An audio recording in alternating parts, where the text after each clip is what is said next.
నేను government employee కొడుకునే, late government employee కొడుకుని. నేను కష్టాలు నాకు తెలుసు. జీతాలు రాకపోతే స్కూల్లో నుంచి బయటికి పంపించేసిన సంఘటనలు కూడా ఉన్నాయి. నాకు అవి తెలుసు. నాకు కరెక్ట్గా కూర్చోబెట్టి 1వ తారీఖు జీతాలు రావు, 7కో 8కో వస్తే స్కూల్ నుంచి పంపించేసేవాళ్ళు నన్ను. అవి కూడా చాలా సందర్భాలు జరిగినాయి.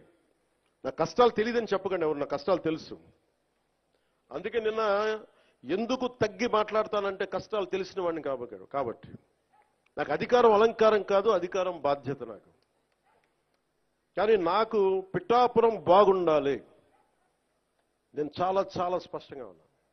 లా అండ్ ఆర్డర్ కనుక ఎవరన్నా సరే ఇష్టారాజ్యంగా ఎవరన్నా సరే ఇష్టం వచ్చినట్టు చేస్తే తొక్కి నారత్తిస్తాను ఒక్కొక్కరికి. మా ఇష్టం కుదరదట్లా.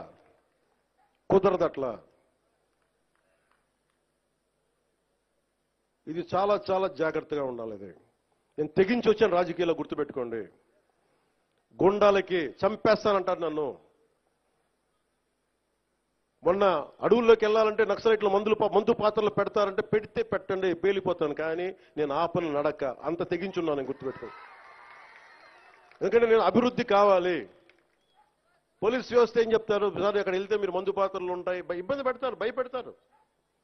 భయపడేవాడిని రాజకీయాల్లోకి రాకూడదు. మంచి చేయాలని వచ్చాను, నాకు భయం లేదు. నాకు అంటే ఇంత తెగించిన వాడిని ఆకు రౌడీలు కానీ చిల్లర వేషాలు వేసేవాళ్ళు కానీ నేను భయపడతానా?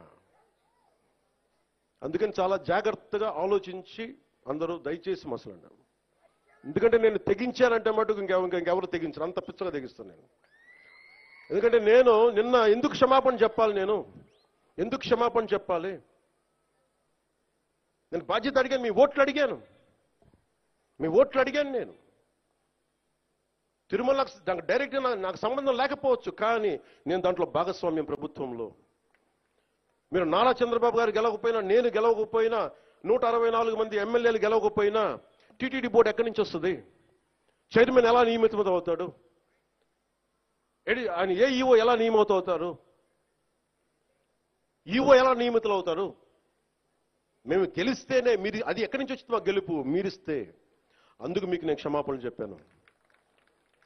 నేను కోరుకునేది ఒకటే, ఎప్పుడో చెయ్యని తప్పుకి జపాన్ లాంటి దేశంలో ప్రధానమంత్రి ఆయన పుట్టక ముందు జరిగిన తప్పుకి ఆయన పార్లమెంట్లో క్షమాపణలు చెప్పారు. మనం నేర్చుకోవాల్సింది అది. వాళ్ళు చేయకపోయినా 3 తరాల ముందు తప్పు చేసినా క్షమాపణలు చెప్పారు.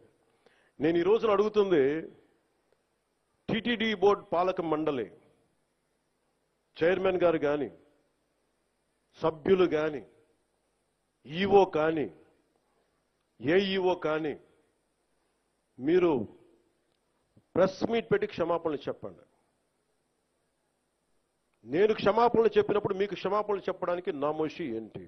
బాధ్యత తీసుకోండి, బాధ్యత తీసుకోవాలి. ఇది చాలా బాధ కలిగించేది. మాకు సంబంధం లేదంటే ఎట్లా? నా తప్పు కాదంటే రాజు 7 చేపలు కదలా, మరి ఎవరు చేస్తారు ఇది? నాకేం సరదా నాకు క్షమాపణలు చెప్పడం? నేను దోషిగా నిలబడాలా ఇలాంటి సంఘటనలో? అందుకని ఎందుకు నేను డాంపెన్ చేశాను, ఎందుకు తగ్గించాను సంక్రాంతి సంబరాలంటే, వాళ్ళు ఎంత గొప్పవాళ్ళంటే చనిపోయిన 6 మంది వారి కుటుంబ సభ్యులు దేవుడు పట్టుకెళ్ళిపోయాడు అంటున్నారు. 36 మంది గాయపడితే ప్రతి ఒక్కరిని పేరు పేరున పరామర్శిస్తే అందరూ కూడా నలిగిపోయి 100 మంది మీద పడిపోయారు.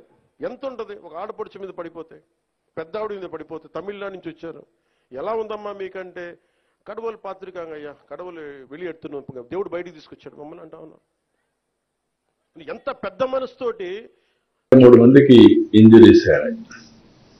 ఆ 33 మందికి ఒక్కొక్కరికి 2 లక్షల రూపాయల చొప్పున ఆర్థిక సహాయం చేసి, వాళ్ళు వచ్చింది వైకుంఠ ఏకాదశి రోజున దేవుని దర్శనం చేసుకోవాలనుకుంటున్నారు. వాళ్ళ సంకల్పం చూస్తే ఈ రోజు కూడా నడవలేని పరిస్థితుల్లో కొంతమంది బాగా దెబ్బలు తగిలి కొంచెం ఇబ్బందుల్లో ఉన్న ఎట్టి పరిస్థితుల్లో రేపు మేము దర్శనం చేసుకోవాలి అనే సంకల్పం ఉంది. వాళ్ళ సంకల్పాన్ని నెరవేర్చడం కోసం ఆ 33 మందిని, ఈ 2 దర్శనానికి ఏర్పాటు చేస్తున్నాం. రేపు ప్రత్యేకంగా వాళ్ళకి దర్శనం ఏర్పాటు చేసి మనమే డబ్బులు ఖర్చు పెట్టి వాళ్ళ ఊర్లో వాళ్ళని చేర్చే బాధ్యత కూడా తీసుకుంటాం. అంతలోపల ఇవన్నీ కూడా ఫార్మాలిటీస్ అన్ని కంప్లీట్ చేస్తాం. ఇంకొక పక్కన ఇలాంటి సంఘటన జరిగినప్పుడు అడ్మినిస్ట్రేషన్ కూడా చాలా అప్రమత్తంగా ఉండాలి. ఇంకా మానిటరింగ్ మెకానిజమ్స్ కూడా పర్ఫెక్ట్ గా ఉండాలి. నాకు అందులో కొన్ని లూప్ హోల్స్ కానీ లీకేజెస్ కానీ కనపడొస్తున్నాయి. అందుకే అక్కడ ఉండే ఆఫీసర్ ఎవరైతే ఉన్నారో డిఎస్పీ రమణ కుమార్ అయితే బాధ్యత లేకుండా పనిచేశారు. అదే మరిగా హరినాథ్ రెడ్డి డైరెక్టర్ గోశాల, ఒకరు పోలీస్, ఒకరు అడ్మినిస్ట్రేషన్ పెడితే ఇద్దరు జరిగే అది జరగకుండా కాపాడవలసిన బాధ్యత వీళ్ళపైన ఉంది. జవాబుదారితనంతో ఉండాలి, పనిచేయాలి. ఇద్దరు పనిచేయలేదు, ఇద్దరిని సస్పెండ్ చేస్తున్నాం. ఎవరైతే ఆఫీసర్స్ గా ఉండి ఎస్పీ సుబ్బరాయుడు గారు కానీ, జేఈఓ గౌతులు కానీ, సివిఎస్ఓ శ్రీధర్ ముగ్గురిని తక్షణమే ట్రాన్స్ఫర్ చేస్తున్నాం.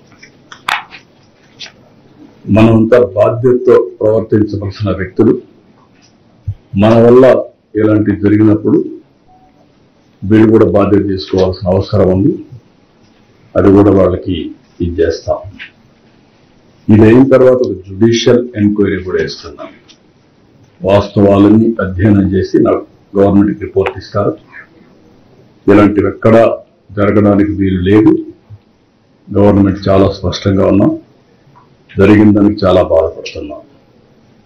ఇది కాకుండా ఇటు చైర్మన్ కానీ, ఇంకొక పక్క ఎగ్జిక్యూటివ్ ఆఫీసర్ కానీ, మేనేజ్మెంట్ అండ్ ఆల్సో ఎగ్జిక్యూటివ్స్ ఇంకా సమన్వయంతో పనిచేయాల్సిన అవసరం ఉంది. ఎక్కడ కూడా బోర్డు మెంబర్స్ ఇక్కడ ఉన్నారు, మీ అందరి మీద ఎక్స్పెక్టేషన్స్ ఉన్నాయి. నేను చాలాసార్లు చెప్తున్నా, మీ యొక్క వ్యక్తిగతమైనటువంటి ఆలోచన విధానాలు దేవునికి అప్రతిష్ట తెచ్చే పరిస్థితి చూస్తే అందరం కరెక్ట్ చేసుకోవాల్సిందే. ఒకసారి దేవుని మీద భక్తి ఉంటుంది, మనం చేసే పనులు మాత్రం ఒకసారి ఉత్సాహంతో కాదనలేక కొన్ని చేసే పరిస్థితి వస్తుంది. అలాంటి చేయకుండా దేవుని పవిత్రతకు దెబ్బ లేకుండా చేసే బాధ్యత మీ అందరిపైన ఉంది. మీకు మనస్సాక్షి ఉంది, ఆ మనస్సాక్షిగా పనిచేయండి. అందరూ కలిసి అవసరమైతే మీరందరూ కూడా ఇన్వాల్వ్ అయ్యి ఒక్కొక్కరు ఒక బాధ్యత తీసుకొని ఒక సేవకులుగా మీరు సేవ చేయండి. పెత్తందారులుగా మీరు వచ్చి దేవుని దగ్గర చేస్తే మాత్రం చాలా చెడ్డ పేరు వస్తుంది. ఈ విషయాన్ని